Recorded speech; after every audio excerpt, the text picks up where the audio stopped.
was fun. And one of the things I had was some stats here. I don't want to go over all of them real quick, but if you want to look up stats for Douglasville, if you go to the FBI.gov website, go down to the bottom of that, it'll tell you crime stats, and you can pull up for every year and just pull it up by the city, and you can pull up all the crime stats for Douglasville. I can run through some of them real quick.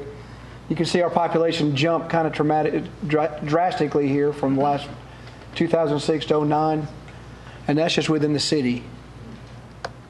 Violent crimes came down a little bit. It's kind of moved up a little bit in 09, but it's kind of stayed pretty steady. Violent crimes are your aggravated assaults, robbery, rapes, murders. We had 2 homicides in 06, 1 in 08. Of the 2 in 06, we made an arrest in 1 case, while the second remains open. The 08 case, there was an arrest made. The other years we did not have any homicides in the city. Our forcible rapes have been down drastically. We've only had 4 in 09. And we had a high of 13 in 08, which is a pretty good amount for a city our size. Our robberies have come down, kind of stayed kind of steady within the 50s. We really dropped in 09. This year, I think they've even come down even more for the 10. I don't have the numbers yet for 10, but just looking on its face and listening to the radio, it doesn't seem like we've had as many as we have in the past years. Greg, what do you attribute that to? Is it because of the increased visibility, or I think it's part of. I believe it's part of that. I think it's some of our guys getting out in the community and talking to people and detectives. I'll be honest with you. When I came to Douglasville and have been working here, people don't like to come out here and commit crime because we do put them in jail. And our DA's office, and our sheriff's office, and our police department, we all work together in putting people in jail. And our DA's office makes a statement and lets them know, hey, don't come out here and commit those kind of crimes. So I think all of it together, it kind of puts it. And I know detectives, they don't stop. The guys don't stop. They just keep going. And if we have been on the news here lately, but when they commit a crime in the city, an armed robbery in the city, the county pretty much shuts down. There's not but just a few ways in here, and for the most part, we catch the criminals. So I think it's just the good policing and the DA's office, everybody working together. The stigma of heavy enforcement. Heavy. Good. So, and that's what. Let them go somewhere else. Yeah, exactly. That's what the chief was saying when we profile the criminals. You come out here, you commit a crime, your tail going to jail. Good. And going to go for a long time. Good people don't have nothing to worry about. A lot of people say, why you want to go out there and live in that country town, that. Hey, look here, you want to come out and spend your money, go to the mall, walk your dog, and don't have no problem, and behave. If you commit crime, we going to get at you. Good. The bottom line. Judge Camp won't let you get out on bond. You can look on the bond schedule every day and see that. Every day you see them staying in jail. It's just like instances like in some counties you can get caught with a small amount of drugs or whatever, and that's just like a ticket. You don't even go to jail. Yeah. Come out here, and you're going to go to jail with a heavy bond, and then when you go to that court over there, Judge James and Judge Emerson, who need to keep in, they're gonna send you somewhere. Mm-hmm. So if you like to be secure, safe, keep the criminal element out, it's where you need to be. And we're going to look at seizing every asset they got. You're going to take everything you got. Yes, sir. Do these numbers apply just to the city of Douglasville? Just to the city of Douglasville. Okay, so what about the surrounding Douglasville County? You can go on the website too. That same FBI.gov will show you that. I don't have those numbers. When I get to the end of this, I'll show you. We have a website that's called Crime Reports that the county's also just now got involved with, and it shows all the.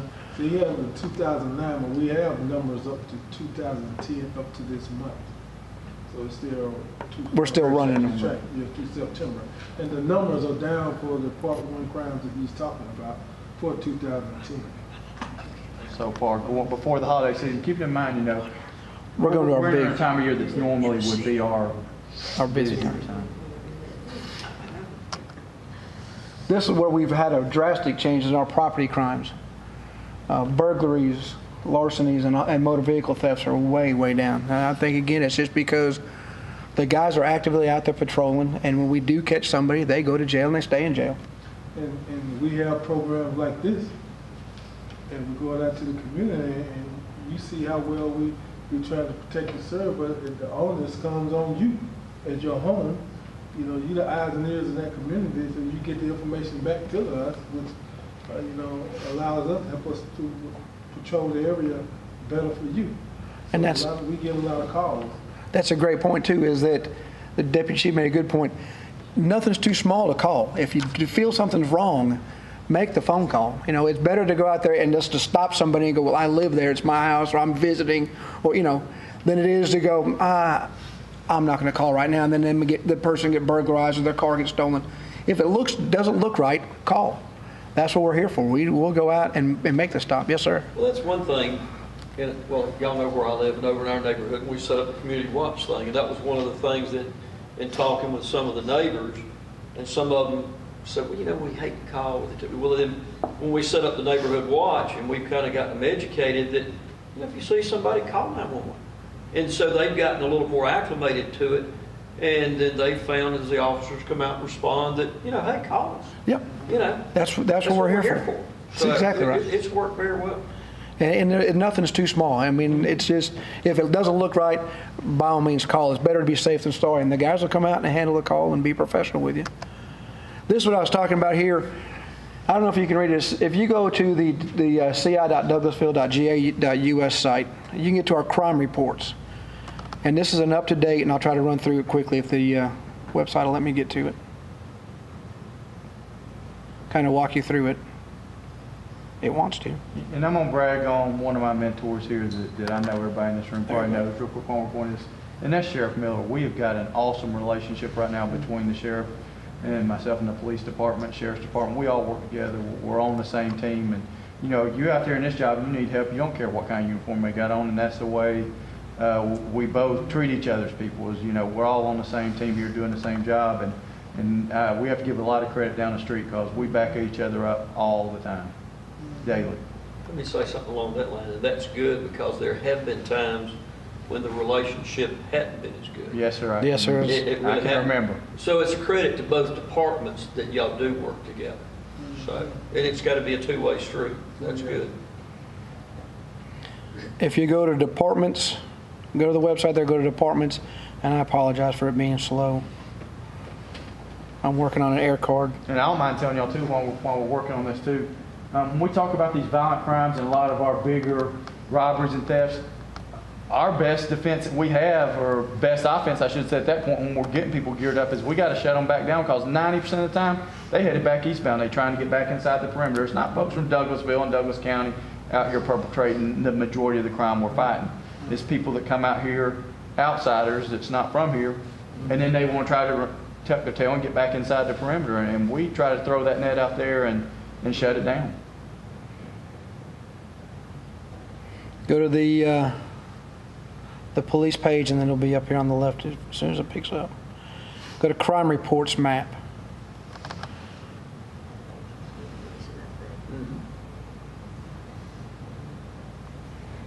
And it'll bring this up straight to Douglasville. And we got this, so you all can pull it up, check it out, and then you know, it's just another tool to give you information, keep your eyes open, and call and give us information. And That's good. I didn't know y'all had this. so, and then about a year. It was pretty close, probably about 8 months. Yeah. I didn't know either. That's good. We put it. I mean, we put it out on the news, and What crimes happen in your area? So when you're out walking, you can check this. You're like, you've been having burglars or whatever the crime may be. You're out walking around, you're doing your yard work. You keep an eye out for that stuff. Help protect you more. and it'll bring up. And this is, I guess, it's going back to 7 days, and you go back to 30 days.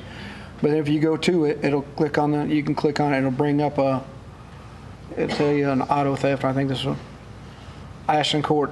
It's a simple battery and assault. It'll tell you, and it'll give you the case number. This here will give you a theft. But you can click on the different ones. They give you the thefts. The sheriff's office also has it, so you get a good view. Ours picks up at 1 o'clock in the morning, so we get that day when it updates. The one thing that's scary here that I was going to show everybody that's kind of was eye-opening to everybody in the command staff. If you've not seen this, hold The on, RS are your recorded sex offenders. Seen that. Amazing. And it brings up pictures and his address. You just key on it and it'll tell you. So you'll know who's in your neighborhood. You can see, you know, in your neighborhood, you can pull up addresses and all in your neighborhood and see what kind of crimes are there. And again, it picks up we everything prior to 1 o'clock in the morning. So we try to get, you know, pretty as quick as we can is when it gets picked up at night. Is when it downloads into our system. It's a great tool. That's one of the things I kept getting phone calls, people wanting information. And this way I can tell them go to this here and they can see it. You know, yesterday's information right there. So it's a good tool for everybody to. Speaking of sex offenders, how many within the city limits have absconded? No, that I couldn't. I have to get with the sheriff's office because Bobby Holmes and his division work on that. And usually they'll come up and say, "Look, I'm looking for somebody," but I couldn't tell you that right It's offhand. probably a low number, right? I would assume. I mean, I couldn't really tell you, to be honest with you. And this goes. I would say it's the numbers going down because this is an area where the state's tightened up. In the past 18 months, it's been a hot topic for them. And you Right. can pour more resources into it when Right. something gets hot. And I know that probation, state probation, checks on them, I think at least once, if not twice a month. The ones that are registered here in Douglas County. So I know they are actively out making contact on a monthly, if not bi-weekly basis. You know, not all of them are rapists, but they've had some kind of a sex offense charge. And there was a big thing back a while back. I think they're still working on it legislatively to try to get. Some of them were registered sex offenders that 15 years ago did something with their 17 or when they were 17, 18 years old with a 15-year-old girl that was a girlfriend. So, but it still gives you an idea of what we have in the city and in the county. And again, it's just go to this city website, or you go to crimereports.com and it comes up right there. And that's all I've got, Chief. Of the thefts and the larcenies and things like that, burglaries, how many of those are mall related or retail chain related? I would say, a small amount. I don't think of the thefts and everything. It's the mall and all has not brought a bunch. I mean, now they don't get me wrong. They do have their shopliftings like Walmart does, like Kmart does, but it's not as big as you would think. Not as big as the stigma that revolves around the mall. Not at all. Malls, you get the heavy-duty shoplifters that come in and try to steal a whole rack of clothes. Yeah. They come out and try to steal everything in the store. And then try to get back, and we usually do a good job catching. But the mall has good video. Adam was talking about video system. Awesome video. The mall has pretty good video. The security does a pretty good job out there. So that's people just stealing. The time is, So merchandise thefts tend to be single in this community. Yes. As opposed to snatch and grab large numbers of new items or things like that. So they tend to be one person shoplifting, that type of thing. I think criminals tend to play the odds, and they know the odds ain't very good. You start doing that out here in Douglasville. And they know that? Well, we just Word gets around. Yeah, it's known as a law enforcement And They run together. community. just like our undercover dope people, I mean, they sometimes have times putting together dope deals from people from the outside. They say, we'll do it with you, we'll sell it to Won't you, do but it. we ain't coming to Douglasville. Won't come to Douglasville.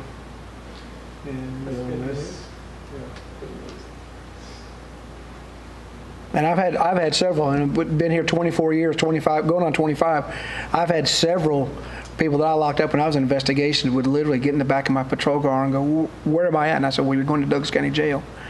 I knew I was in Douglas County. I shouldn't come to Douglas County. I had several.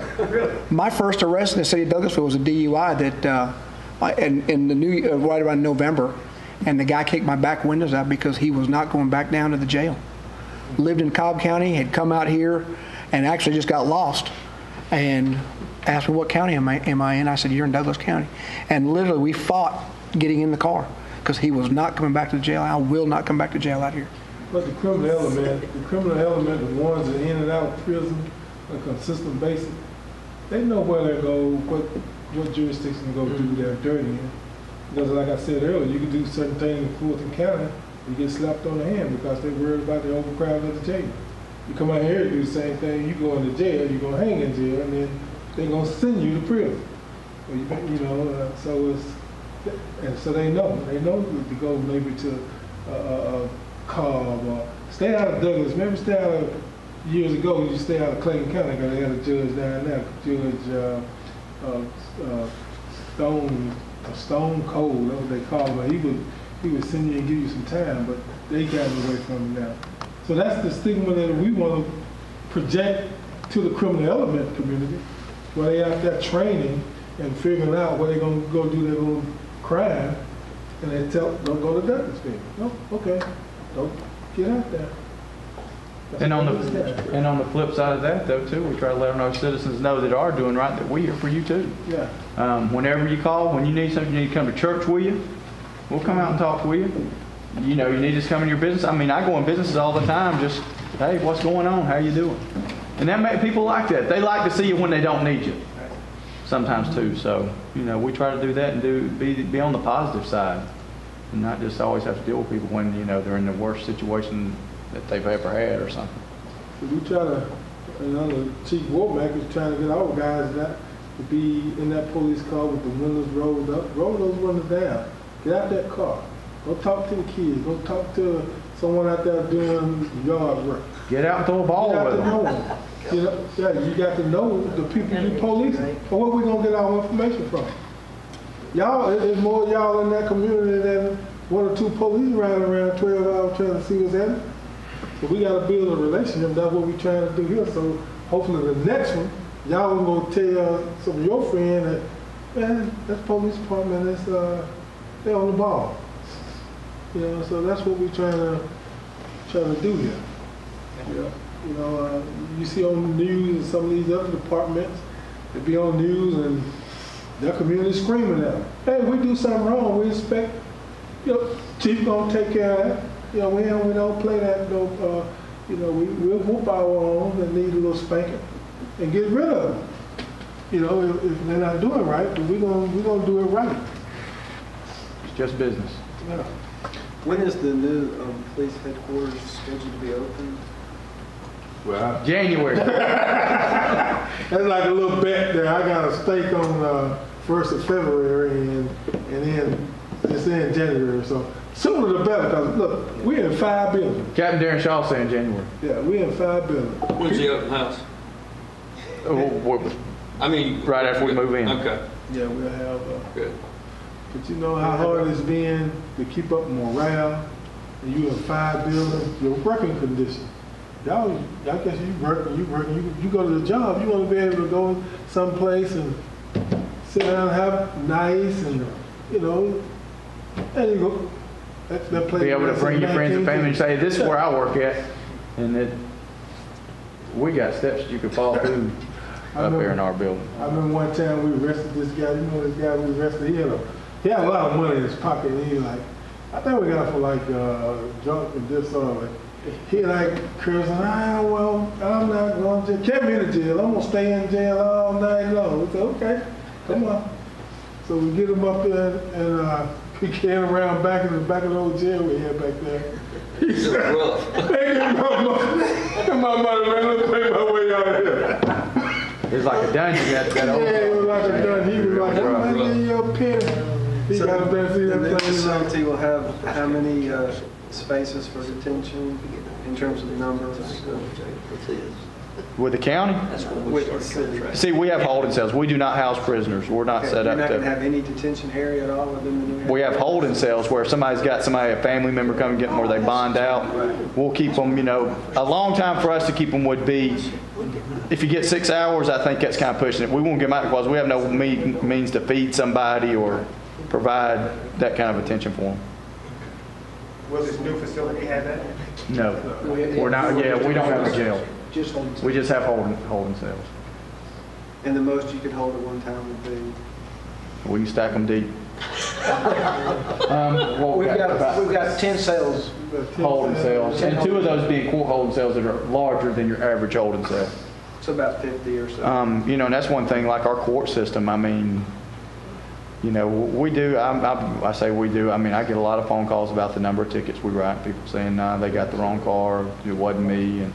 And we do put a lot of people through city court, and we bring a lot of people up on our court days. Right now, we probably averaging 25 or so prisoners that we bring up on our court days. We're adding another court day right now. But I'll also throw another figure out to y'all too that was brought to my attention this week. We've written like 4,000 written warnings this year. Written warnings. I mean, we didn't write somebody a ticket, so we're not just out there writing tickets. If somebody's due a warrant, I tell our guys, there are no quotas at the city of Douglasville. We expect our people to go out there and work, be proactive. Do I expect those guys to get out there and write some tickets? I sure do, because I ride around too. And to be honest with you, I stop some people. Because if they're, in my mind, if you're in a patrol car and you're not stopping somebody, you must have blinders on or something. Because we just got some people out there that's not paying attention to their driving. And so we want people to slow down. We want people to obey our speed limits, because that's when people get hurt, is when they start combining their automobile with speed. I saw a police car the other day. Boy, that's instant gratification. I saw this little traffic infraction or whatever, and the police car was going this way, and he just made a U-turn right in the middle of the street. Chased whoever the guy was, I don't know, but I thought, man, that's it was unfortunate for that guy, but anyway, they got him. But that was really something. He just said, zoom, boy, he was going the opposite direction. I thought those cars must have been in the middle. And on that point, go ahead and show that. And then y'all have any questions. And I'll throw that too. I don't know how many. I know most of y'all in here do know who our city court judge is, Keith Ross.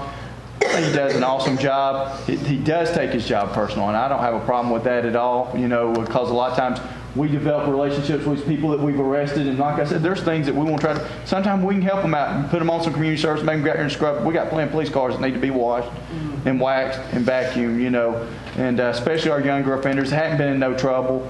Maybe they started bucking up on their parents a little bit, so we'll make a little time to spend some time with these young people and understand that there's rules and there's consequences.